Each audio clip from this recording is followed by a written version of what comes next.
আমাদের ক্লাবে খাওয়া দাওয়ার পর এমন একটা ঘটনা যে ঘটতে চলেছে, কৃষ্ণসোনা ঘটাতে চলেছে, সেটা আমি ভাবতেও পারিনি। পাশের ক্লাবে এসেছিলাম ঠাকুর দেখতে, ওখানে হচ্ছিল ফাংশন, সেটা দেখে আবার যাচ্ছি বাড়ির দিকে। ও মা, তারপরই ঘটলো সেই ঘটনা। আমার হাত ধরে হির হির করে টানতে টানতে নিয়ে আসলো কৃষ্ণসোনা একটা টোটোর কাছে। ও নাকি এখন টোটো চালাবে, ভাবা যায়। বাজে এখন 2:15 আর আমাদের বাড়িটা ফাইনালি খালি হয়েছে। পরের দিন সকালবেলা যথারীতি বাড়ি পরিষ্কার, প্যান্ডেলের সামনেটা পরিষ্কারের কাজ চলছে। প্যান্ডেল করতে যত না সময়, প্যান্ডেল খুলতে তার থেকে অনেক কম সময় লাগে।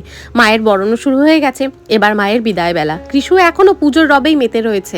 ও এখনো বুঝে উঠতে পারছে না এরপরেই বাড়ির সামনেটা খালি হয়ে যাবে, মা যখন চলে যাবে। ও তো ছোট নিষ্পাপ শিশু, ওর কাছে ঢাক বাজা কাসর বাজা মানে আনন্দের বিষয়। আমরা একটু সিঁদুর খেলে নিলাম, কে যেন আবার কৃষুর কপালে আর গালে একটু সিঁদুর ঠেকিয়ে দিয়েছে, তাতেও বেজায় খুশি। ঢাক বাজছে কাসর বাজছে, কিন্তু মায়ের মুখের দিকে কেন যায় না, তাকানো যাচ্ছে না। মাও হয়তো আমাদের কষ্টে বেজায় কষ্ট পাচ্ছে। কৃষু আবার আমাকে ছেড়ে বড় কাকার পা ধরে ঝুলে পড়েছে খেলার জন্য। এই সবই চলতে থাকে সারা